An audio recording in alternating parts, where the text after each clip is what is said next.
The Life of Domitian by Gaius Suetonius Tranquillus. The 12th and last imperial biography by Suetonius is that of Titus Flavius Domitianus, commonly known as Domitian. Domitian was Roman emperor from 81 to 96 CE. He was born in Rome on the 24th of October, 51, the son of Vespasian and Flavia Domitilla and the younger brother of the future Emperor Titus. As a young man he served in the army and held office under his father and brother. Suetonius depicts Domitian as an emperor whose administrative vigor and attention to military and economic matters coexisted with increasingly autocratic behavior that gradually alienated him from the senatorial order.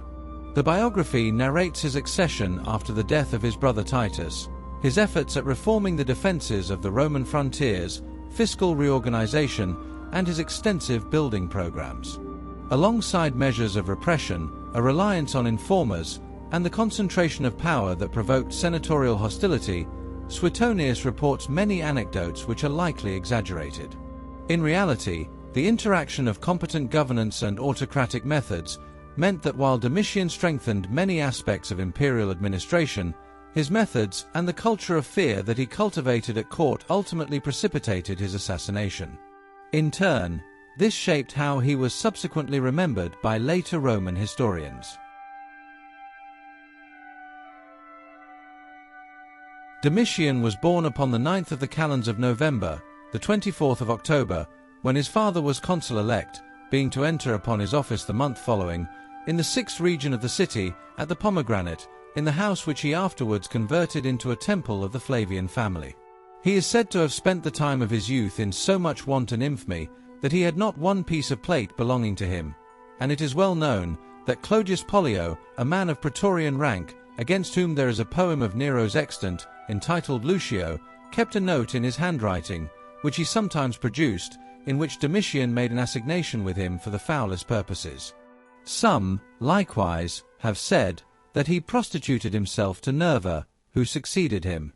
In the war with Vitellius, he fled into the capital with his uncle Sabinus, and a part of the troops they had in the city. But the enemy breaking in, and the temple being set on fire, he hid himself all night with the sacristan, and next morning, assuming the disguise of a worshipper of Isis, and mixing with the priests of that idol superstition, he got over the Tiber, with only one attendant, to the house of a woman who was the mother of one of his schoolfellows, and lurked there so close, that, though the enemy, who were at his heels, searched very strictly after him, they could not discover him.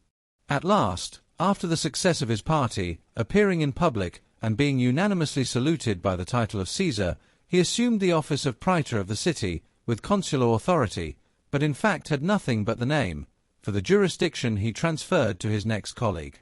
He used, however, his absolute power so licentiously, that even then he plainly discovered what sort of prince he was likely to prove. Not to go into details, after he had made free with the wives of many men of distinction, he took Domitia Longina from her husband, Aelius Lamia, and married her, and in one day disposed of above 20 offices in the city and the provinces, upon which Vespasian said several times, he wondered he did not send him a successor too. He likewise designed an expedition into Gaul and Germany, without the least necessity for it, and contrary to the advice of all his father's friends, and this he did only with the view of equaling his brother in military achievements and glory.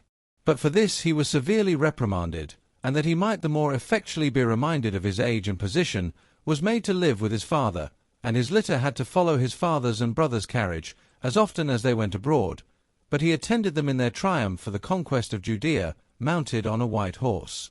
Of the 6 consulships which he held, only one was ordinary, and that he obtained by the cession and interest of his brother. He greatly affected a modest behavior, and, above all, a taste for poetry, insomuch that he rehearsed his performances in public, though it was an art he had formerly little cultivated, and which he afterwards despised and abandoned. Devoted, however, as he was at this time to poetical pursuits, yet when Vologesus, king of the Parthians, desired succours against the Alani, with one of Vespasian's sons to command them, he laboured hard to procure for himself that appointment. But the scheme proving abortive, he endeavoured by presents and promises to engage other kings of the East to make a similar request. After his father's death, he was for some time in doubt whether he should not offer the soldiers a donative double to that of his brother, and made no scruple of saying frequently that he had been left his partner in the empire, but that his father's will had been fraudulently set aside. From that time forward, he was constantly engaged in plots against his brother, both publicly and privately, until, falling dangerously ill, he ordered all his attendants to leave him, under pretence of his being dead, before he really was so, and, at his decease, paid him no other honor than that of enrolling him amongst the gods, and he often, both in speeches and edicts, carped at his memory by sneers and insinuations. In the beginning of his reign, he used to spend daily an hour by himself in private, during which time he did nothing else but catch flies, and stick them through the body with a sharp pin. When someone therefore inquired whether any one was with the emperor, it was significantly answered by Vibius Crispus, not so much as a fly. Soon after his advancement, his wife Domitia, by whom he had a son in his second consulship, and whom the year following he complimented with the title of Augusta, being desperately in love with Paris, the actor, he put her away. But within a short time afterwards, being unable to bear the separation, he took her again, under pretence of complying with the people's importunity. During some time, there was in his administration a strange mixture of virtue and vice, until at last his virtues themselves degenerated into vices, being, as we may reasonably conjecture concerning his character, inclined to avarice through want, and to cruelty through fear. He frequently entertained the people with most magnificent and costly shows, not only in the amphitheatre, but the circus, where, besides the usual races with chariots drawn by 2 or 4 horses abreast, he exhibited the representation of an engagement between both horse and foot, and a sea fight in the amphitheatre. The people were also entertained with the chase of wild beasts and the combat of gladiators, even in the night time, by torchlight. Nor did men only fight in these spectacles, but women also.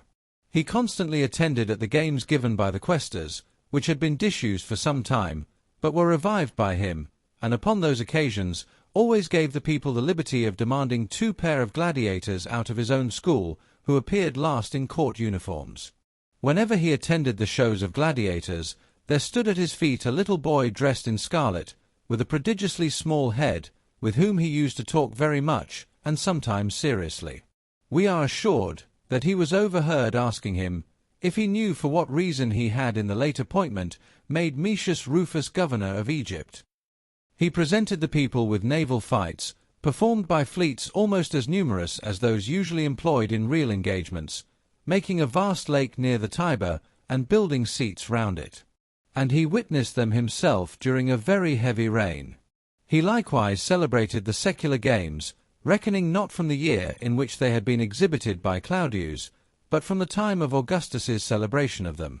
In these, upon the day of the Circensian sports, in order to have 100 races performed, he reduced each course from 7 rounds to 5.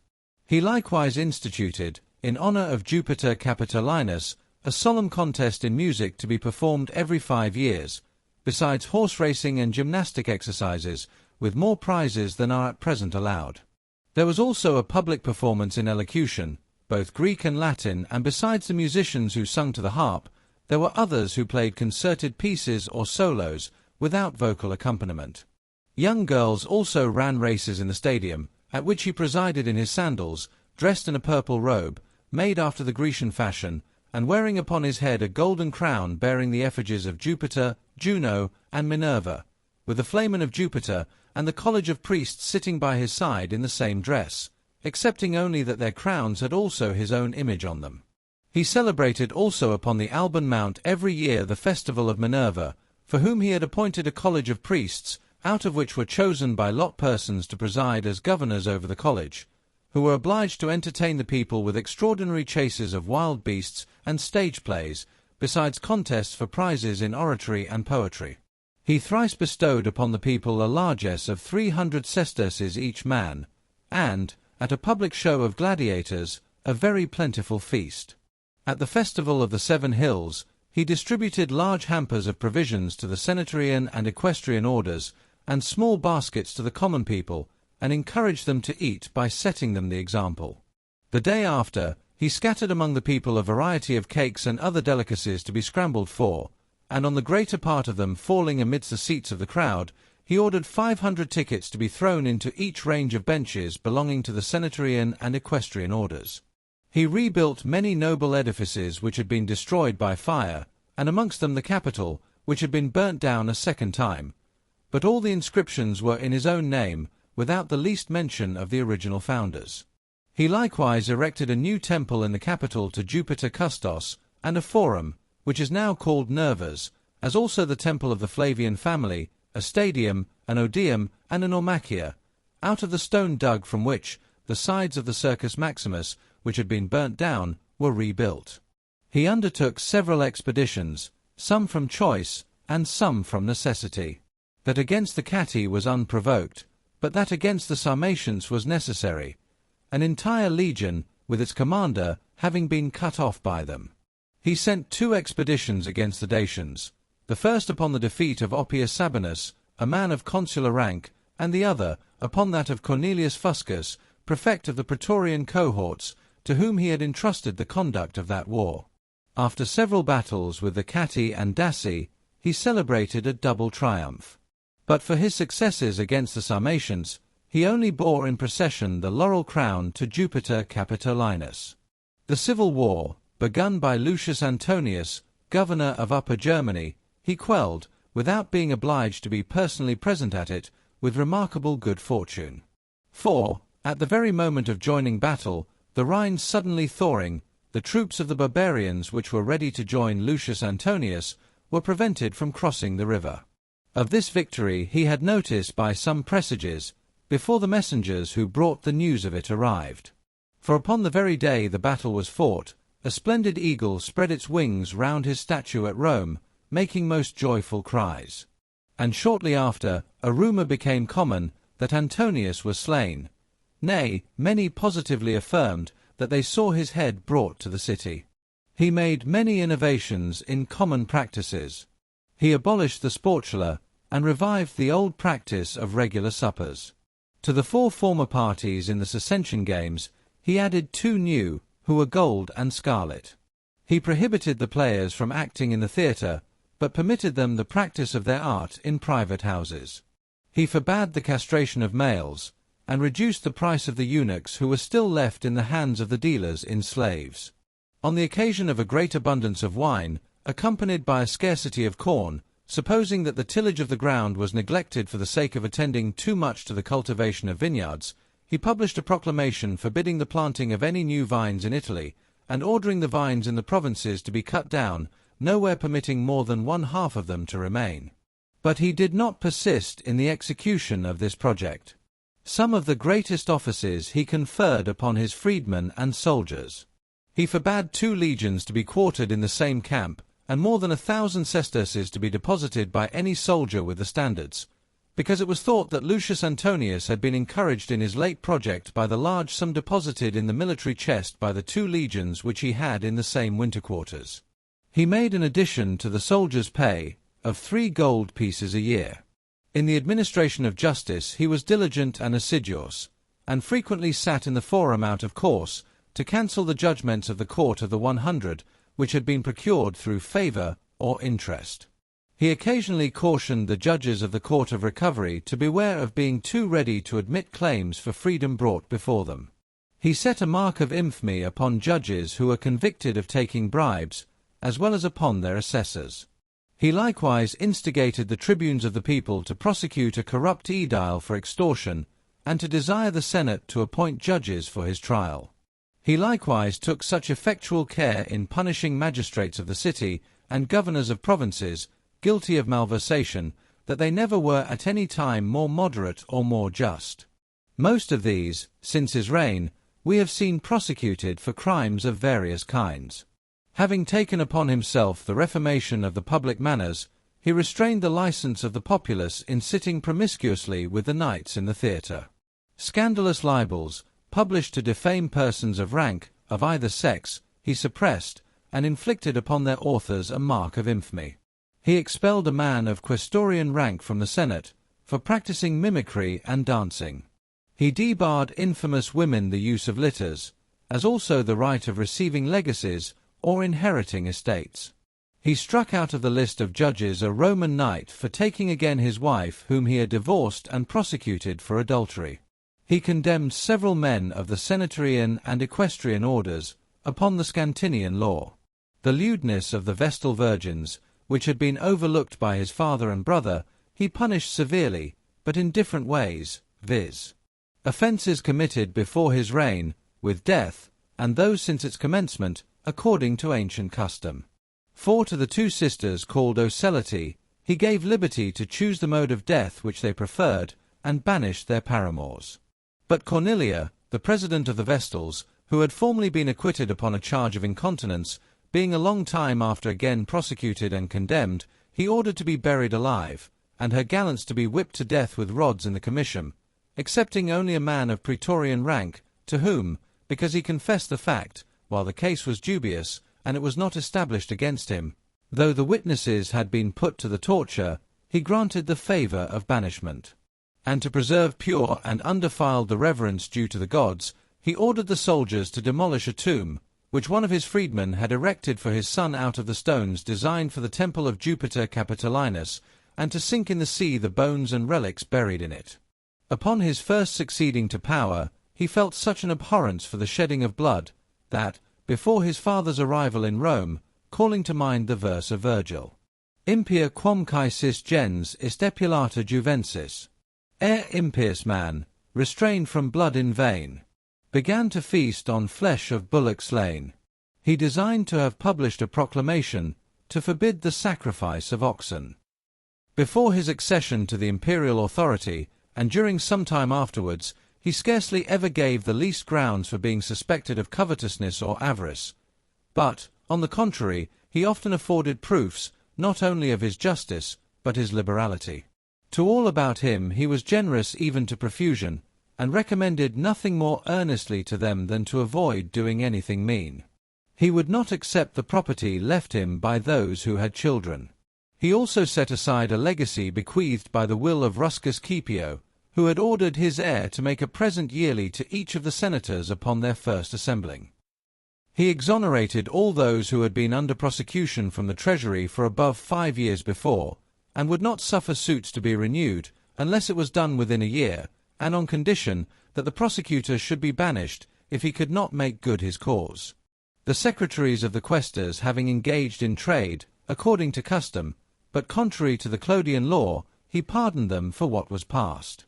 Such portions of land as had been left when it was divided amongst the veteran soldiers, he granted to the ancient possessors, as belonging to them by prescription. He put a stop to false prosecutions in the exchequer by severely punishing the prosecutors, and this saying of his was much taken notice of, that a prince who does not punish informers encourages them. But he did not long persevere in this course of clemency and justice, although he sooner fell into cruelty than into avarice. He put to death a scholar of Paris, the pantomimic, though a minor, and then sick, only because, both in person and the practice of his art, he resembled his master, as he did likewise Hermogenes of Tarsus for some oblique reflections in his history, crucifying, besides, the scribes who had copied the work. One who was master of a band of gladiators, happening to say that a thrax was a match for a marmillo, but not so for the exhibitor of the games, he ordered him to be dragged from the benches into the arena, and exposed to the dogs, with this label upon him, a Parmularian guilty of talking impiously. He put to death many senators, and amongst them several men of consular rank. In this number were Civica Cerealis, when he was proconsul in Africa, Salvadinus Orfitus, and Acilius Glabrio in exile, under the pretence of their planning to revolt against him. The rest he punished upon very trivial occasions, as Aelius Lamia for some jocular expressions, which were of old date, and perfectly harmless, because, upon his commending his voice after he had taken his wife from him, he replied, "Alas! I hold my tongue." And when Titus advised him to take another wife, he answered him thus, "What? Have you a mind to marry?"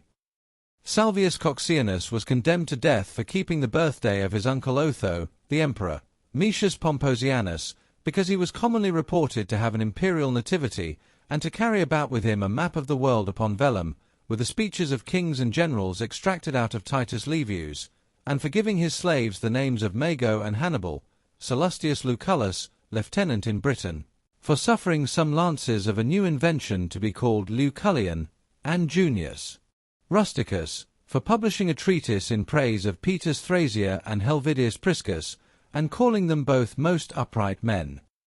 Upon this occasion, he likewise banished all the philosophers from the city and Italy. He put to death the younger Helvidius for writing a farce, in which, under the character of Paris and Oenon, he reflected upon his having divorced his wife, and also Flavius Sabinus, one of his cousins, because, upon his being chosen at the consular election to that office, the public crier had, by a blunder, proclaimed him to the people not consul, but emperor.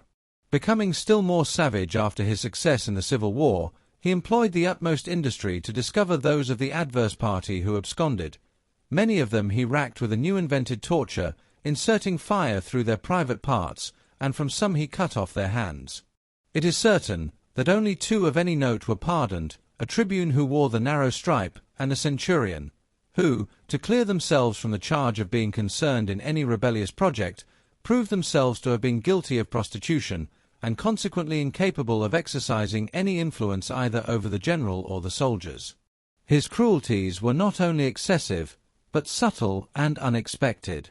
The day before he crucified a collector of his rents, he sent for him into his bedchamber, made him sit down upon the bed by him, and sent him away well pleased, and, so far as could be inferred from his treatment, in a state of perfect security, having vouchsafed him the favour of a plate of meat from his own table.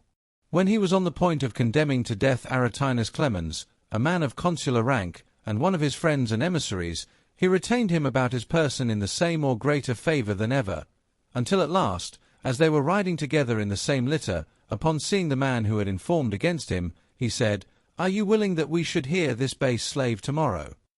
Contemptuously abusing the patience of men, he never pronounced a severe sentence without prefacing it with words which gave hopes of mercy, so that, at last, there was not a more certain token of a fatal conclusion than a mild commencement. He brought before the Senate some persona accused of treason, declaring that he should prove that day how dear he was to the Senate, and so influenced them that they condemned the accused to be punished according to the ancient usage. Then, as if alarmed at the extreme severity of their punishment, to lessen the odiousness of the proceeding, he interposed in these words, for it is not foreign to the purpose to give them precisely as they were delivered: "Permit me, conscript fathers, so far to prevail upon your affection for me, however extraordinary the request may seem, as to grant the condemned criminals the favour of dying in the manner they choose.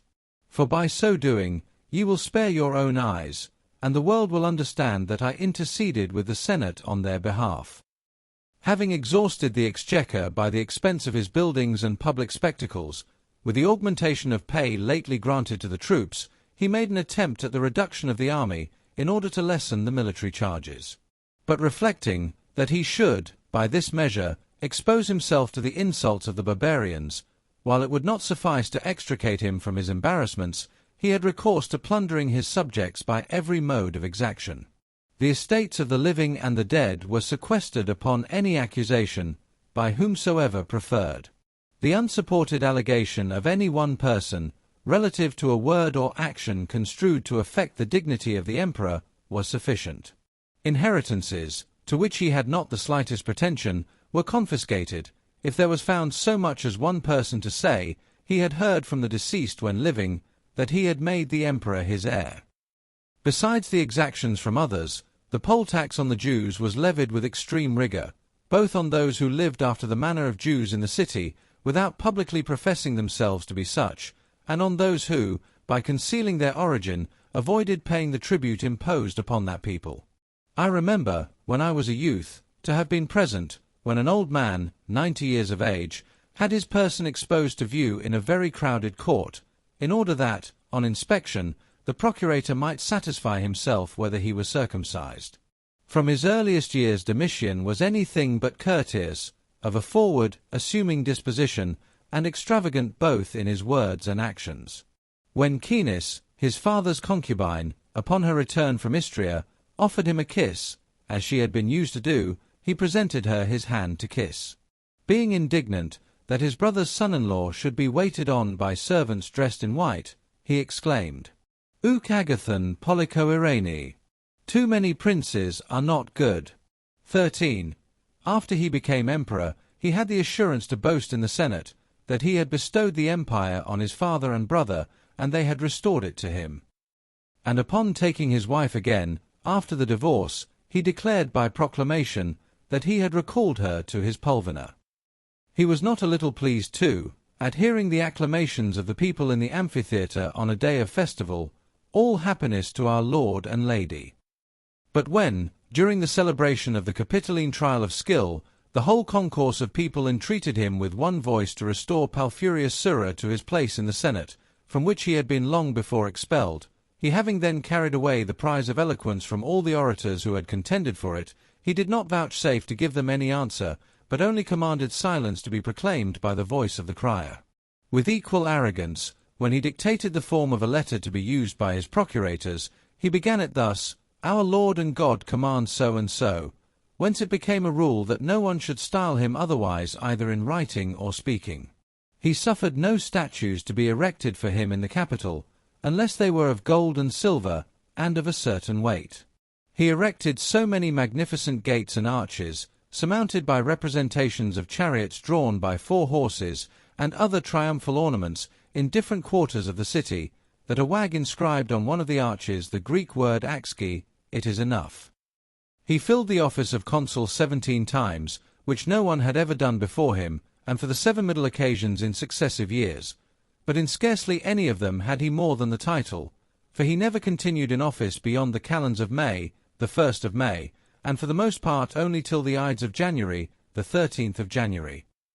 After his 2 triumphs, when he assumed the cognomen of Germanicus, he called the months of September and October Germanicus and Domitian, after his own names, because he commenced his reign in the one, and was born in the other. Becoming by these means universally feared and odious, he was at last taken off by a conspiracy of his friends and favourite freedmen, in concert with his wife. He had long entertained a suspicion of the year and day when he should die, and even of the very hour and manner of his death, all which he had learned from the Chaldeans when he was a very young man. His father once at supper laughed at him for refusing to eat some mushrooms, saying that if he knew his fate, he would rather be afraid of the sword.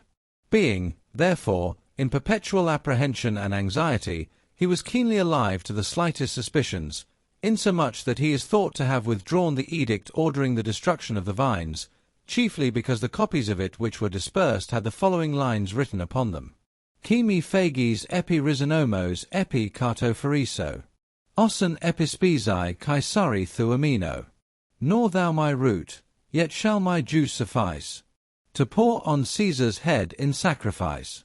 It was from the same principle of fear that he refused a new honour devised and offered him by the Senate, though he was greedy of all such compliments. It was this, that as often as he held the consulship, Roman knights, chosen by lot, should walk before him, clad in the trabea, with lances in their hands, amongst his lictors and apparitors. As the time of the danger which he apprehended drew near, he became daily more and more disturbed in mind, insomuch that he lined the walls of the porticos in which he used to walk with a stone called fengites, by the reflection of which he could see every object behind him. He seldom gave an audience to persons in custody, unless in private, being alone, and he himself holding their chains in his hand. To convince his domestics that the life of a master was not to be attempted upon any pretext, however plausible, he condemned to death Epaphroditus his secretary, because it was believed that he had assisted Nero, in his extremity, to kill himself. His last victim was Flavius Clemens, his cousin german, a man below contempt for his want of energy, whose sons, then of very tender age, he had avowedly destined for his successors, and, discarding their former names, had ordered one to be called Vespasian and the other Domitian. Nevertheless, he suddenly put him to death upon some very slight suspicion, almost before he was well out of his consulship. By this violent act he very much hastened his own destruction.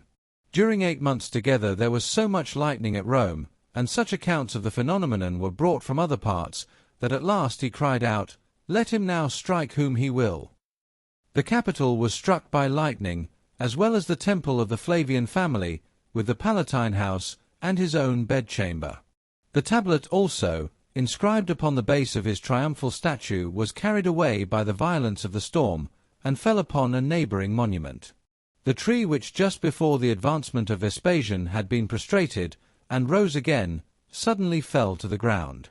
The goddess Fortune of Praenest, to whom it was his custom on New Year's Day to commend the empire for the ensuing year, and who had always given him a favourable reply, at last returned him a melancholy answer, not without mention of blood. He dreamt that Minerva, whom he worshipped even to a superstitious excess, was withdrawing from her sanctuary, declaring she could protect him no longer, because she was disarmed by Jupiter. Nothing, however, so much affected him as an answer given by Asclepius, the astrologer, and his subsequent fate. This person had been informed against, and did not deny his having predicted some future events, of which, from the principles of his art, he confessed he had a foreknowledge. Domitian asked him, what end he thought he should come to himself?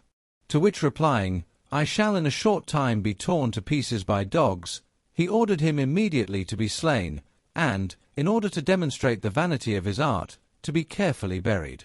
But during the preparations for executing this order, it happened that the funeral pile was blown down by a sudden storm, and the body, half burnt, was torn to pieces by dogs, which being observed by Latinus, the comic actor, as he chanced to pass that way, he told it, amongst the other news of the day, to the emperor at supper. The day before his death, he ordered some dates, served up at table, to be kept till the next day, adding, if I have the luck to use them. And turning to those who were nearest him, he said, tomorrow the moon in Aquarius will be bloody instead of watery, and an event will happen, which will be much talked of all the world over. About midnight, he was so terrified that he leaped out of bed. That morning he tried and passed sentence on a soothsayer sent from Germany, who being consulted about the lightning that had lately happened, predicted from it a change of government. The blood running down his face as he scratched an ulcerous tumour on his forehead, he said, would this were all that is to befall me! Then, upon his asking the time of the day, instead of 5 o'clock, which was the hour he dreaded, they purposely told him it was 6. Overjoyed at this information, as if all danger were now past, and hastening to the bath, Parthenius, his chamberlain, stopped him, by saying that there was a person come to wait upon him about a matter of great importance, which would admit of no delay. Upon this, ordering all persons to withdraw, he retired into his chamber, and was there slain. Concerning the contrivance and mode of his death, the common account is this.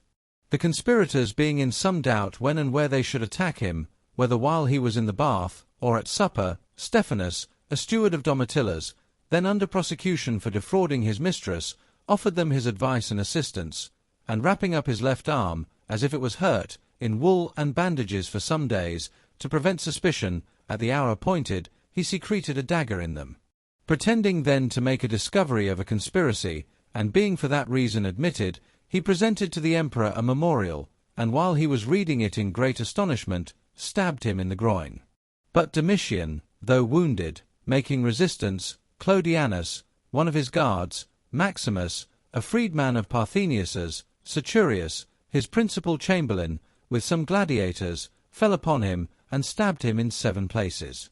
A boy who had the charge of the lares in his bedchamber, and was then in attendance as usual, gave these further particulars, that he was ordered by Domitian, upon receiving his first wound, to reach him a dagger which lay under his pillow, and call in his domestics, but that he found nothing at the head of the bed, excepting the hilt of a poniard, and that all the doors were fastened, that the emperor in the meantime got hold of Stephanus, and throwing him upon the ground, struggled a long time with him, one while endeavouring to wrench the dagger from him, another while, though his fingers were miserably mangled, to tear out his eyes. He was slain upon the 14th of the calends of October, the 18th of September, in the 45th year of his age, and the 15th of his reign. His corpse was carried out upon a common bier by the public bearers, and buried by his nurse Phyllis, at his suburban villa on the Latin Way. But she afterwards privately conveyed his remains to the temple of the Flavian family, and mingled them with the ashes of Julia, the daughter of Titus, whom she had also nursed. He was tall in stature, his face modest, and very ruddy. He had large eyes, but was dim-sighted, naturally graceful in his person, particularly in his youth, excepting only that his toes were bent somewhat inward. He was at last disfigured by baldness, corpulence, and the slenderness of his legs, which were reduced by a long illness. He was so sensible how much the modesty of his countenance recommended him, that he once made this boast to the Senate: "Thus far you have approved both of my disposition and my countenance." His baldness so much annoyed him, that he considered it an affront to himself if any other person was reproached with it, either in jest or in earnest, though in a small tract he published, addressed to a friend, concerning the preservation of the hair, he uses for their mutual consolation the words following: Ouch horas oios cargo Carlos te megas te. Sayest thou my graceful mien, my stately form? And yet the fate of my hair awaits me. However, I bear with fortitude this loss of my hair while I am still young. Remember that nothing is more fascinating than beauty, but nothing of shorter duration. He so shrunk from undergoing fatigue that he scarcely ever walked through the city on foot. In his expeditions and on a march, he seldom rode on horseback, but was generally carried in a litter. He had no inclination for the exercise of arms, but was very expert in the use of the bow. Many persons have seen him often kill 100 wild animals of various kinds at his Alban retreat, and fix his arrows in their heads with such dexterity that he could, in 2 shots, plant them, like a pair of horns, in each. He would sometimes direct his arrows against the hand of a boy standing at a distance, and expanded as a mark with such precision that they all passed between the boy's fingers without hurting him. In the beginning of his reign, he gave up the study of the liberal sciences, though he took care to restore, at a vast expense, the libraries which had been burnt down, collecting manuscripts from all parts, and sending scribes to Alexandria either to copy or correct them. Yet he never gave himself the trouble of reading history or poetry, or of employing his pen even for his private purposes. He perused nothing but the commentaries and acts of Tiberius Caesar. His letters, speeches, and edicts were all drawn up for him by others, though he could converse with elegance, and sometimes expressed himself in memorable sentiments. "I could wish," said he once, "that I was but as handsome as Metius fancies himself to be." And of the head of some one whose hair was partly reddish and partly grey, he said, that it was snow sprinkled with mead. The lot of princes, he remarked, was very miserable, for no one believed them when they discovered a conspiracy until they were murdered. When he had leisure, he amused himself with dice, even on days that were not festivals, and in the morning. He went to the bath early, and made a plentiful dinner, insomuch that he seldom ate more at supper than a matty and apple, to which he added a draught of wine out of a small flask. He gave frequent and splendid entertainments, but they were soon over, for he never prolonged them after sunset, and indulged in no revel after. For, till bedtime, he did nothing else but walk by himself in private. He was insatiable in his lusts, calling frequent commerce with women, as if it was a sort of exercise, clinopalan, bed-wrestling, and it was reported that he plucked the hair from his concubines, and swam about in company with the lowest prostitutes. His brother's daughter was offered him in marriage when she was a virgin, but being at that time enamoured of Domitian, he obstinately refused her. Yet not long afterwards, when she was given to another, he was ready enough to debauch her, and that even while Titus was living. But after she had lost both her father and her husband, he loved her most passionately, and without disguise, insomuch that he was the occasion of her death, by obliging her to procure a miscarriage when she was with child by him. The people showed little concern at his death, but the soldiers were roused by it to great indignation, and immediately endeavoured to have him ranked among the gods. They were also ready to revenge his loss, if there had been any to take the lead. However, they soon after effected it, by resolutely demanding the punishment of all those who had been concerned in his assassination. On the other hand, the Senate was so overjoyed that they met in all haste, and in a full assembly reviled his memory in the most bitter terms, ordering ladders to be brought in, and his shields and images to be pulled down before their eyes, and dashed in pieces upon the floor of the Senate House, passing at the same time a decree to obliterate his titles everywhere, and abolish all memory of him. A few months before he was slain, a raven on the Capitol uttered these words, "All will be well." Some person gave the following interpretation of this prodigy. Nuper tarpeo quae sedit culmin cornix. Ist been, non potuit dicere, dixit, erit. Late croaked a raven from Tarpeia's height. All is not yet, but shall be, right. They say likewise that Domitian dreamed that a golden hump grew out of the back of his neck, which he considered as a certain sign of happy days for the empire after him. Such an auspicious change indeed shortly afterwards took place, through the justice and moderation of the succeeding emperors.